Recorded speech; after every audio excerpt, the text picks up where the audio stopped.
Hello, Gemini, Sun, Moon, Rising, and Venus signs. Kamusta kayo? Sana po nasa mabuti kayong kalagayan. Welcome back po sa Star Tarot. Kung bago kayo rito, welcome din kayo. Thank you sa inyong support. I truly appreciate it. God bless you all. Paunang mensahe po ni Gemini ay intention. Ayan. So, dito po sa intention, energy, this is an invitation for you, na ngayon you can set your new intentions, kung ano man ang gusto ninyong ma-manifest sa buhay ninyo at a given time, ano yung mga heart's desires ninyo, what you really want to experience in your life, kung kailan man you are free, to set your new intentions at this time. What else? You have patience. You just need also to be patient, while nagsiset kayo ng inyong intention. Make sure also, na alam ninyo na hindi lahat ng isiset ninyong intention will come to fruition at the time na gusto ninyo, 'di ba?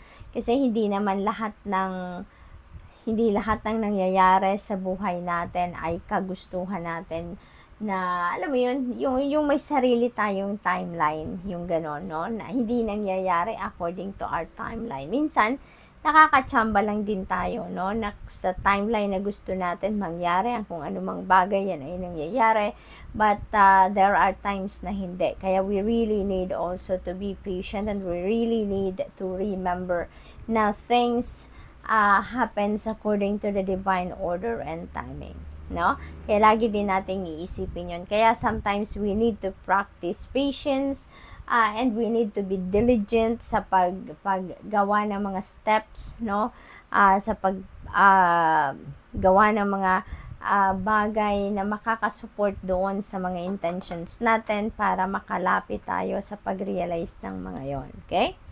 What else? We have insight. Ayan. So, you're being guided din dito ng universe. You're being given insights, information, inspiration dito, and maybe intuitive messages also may be given to you dito ng universe, Gemini, okay? Para kayo ay magkaroon na ng clear direction of where you are heading, para kayo ay magkaroon ng clear direction of where you are heading, alright? So, tignan natin kung ano pa ang ganap dito for Gemini. We have take the opportunity. Alright. So, Gemini, there are definitely opportunities na maaring nandiyan na sa inyong harapan. Alright? Meron ditong mga oportunidad para makatulong siguro sa inyo dito sa mga sineset ninyong intentions, para yan ay masimulan na ninyong gawin unti-unti. You can start gradually kung papaano ninyo yan ma-carry out, yung mga intentions na yan. Kaya be on the lookout for every opportunity na kakatok sa buhay ninyo, because those opportunities, lumalapit yan sa atin because it is meant for us. Even if it is more than one, more than two, more than three opportunities, they are all for us. Yun lang din, binibigyan din tayo ng liberty ng universe to choose. But all of them, regardless kung anong kukunin ninyo, it is for your highest good. Okay? So, be on the lookout for those opportunity. Pause for reflection. Ayan. So, maybe kailangan din ninyong magpahinga. Okay? Maybe kailangan din ninyong magpahinga ngayon. Give yourself time to recalibrate.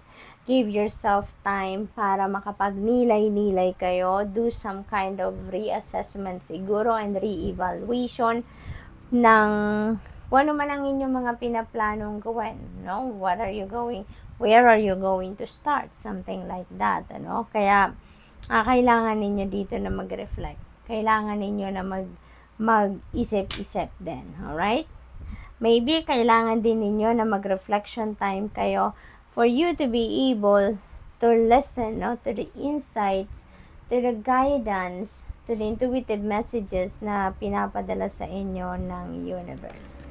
We have studied to know yourself. Okay, pag-aralan ninyo, ang mga galaw ninyo, pag-aralan ninyo yung mga yung perspective ninyo, how you approach life itself, yung mga ganon.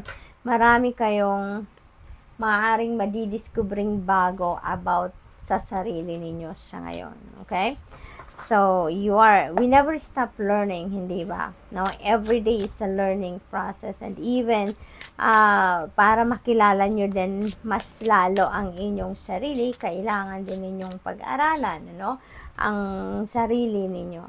Ace of Pentacles. Ayan, this is really a beautiful energy because Ace is a new beginning and Pentacles is related to money, career, and finances. Kaya most likely, meron bagong chapter sa buhay ninyo pagdating sa kaperahang aspeto, no?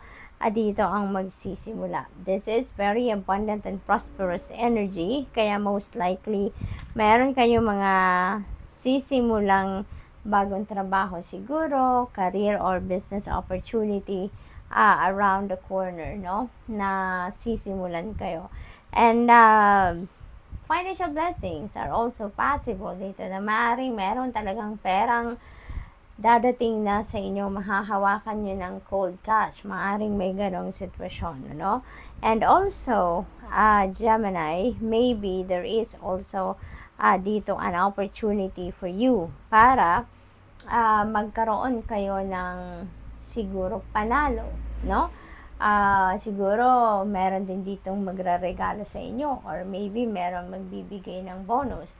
Whatever the case may be, saan man manggagaling ang perang parating sa inyo sa ngayon, Gemini, it feels like yun ang magiging panimula ninyo dito sa pagbabago ng inyong financial landscape. Kaya good luck to that. We have High Priestess. Ayan, you are divinely guided sa lahat ng kaganapan na ito. Pagbabago sa buhay ninyo, mga bagong panimula, you are divinely guided. So, you really need to take time to reflect para nang sa gayon, ma-absorb ninyong lahat ito na mga downloads na binibigay sa inyo ang universe. You are given wisdom, you are given guidance, you're giving insight dito, kaya napakahalaga, no, na maging attentive kayo sa mga subtle messages na napipick up ninyo dito because that is guidance from the divine. We have Two of Wands. You are planning, no, maaring yung mga plano ito ay related siguro sa inyong mga endeavor. Maaring related yan dito sa mga sisimulan ninyong bagong chapter sa buhay ninyo related sa trabaho, karera, negosyo, or any kind of money path, no, na nasisimulan ninyo dito. It could also be partnerships. Dito napapasukin kayo or maybe may mga options din kayong kinakaharap sa ngayon na pinagpipilian ninyo sa ngayon. So, good luck. That's all I have for you for the week. Thank you for watching. Love and light. Namaste.